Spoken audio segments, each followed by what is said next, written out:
স্বপ্নের পুরুষ আর বাস্তবের পকেট, এই দুয়ের মধ্যে ফারাকটা দিন দিন স্পষ্ট হয়ে যাচ্ছে।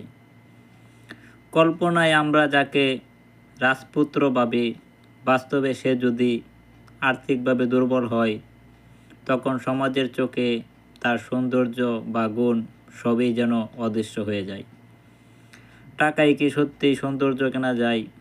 হয়তো হ্যাঁ, কিন্তু আমাদের আশেপাশে এবং পৃথিবী তাই দেখায়।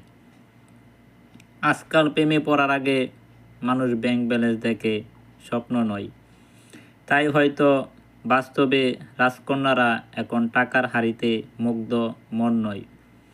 কিন্তু একটা কথা মনে রেখো, স্বপ্ন সুন্দর হয় কারণ সেখানে ভালোবাসা নিখাত হয়, আর বাস্তবতা সুন্দর হয় তখনই যখন টাকার থেকেও বড় হয় একটা সত্যিকারের ভালোবাসা।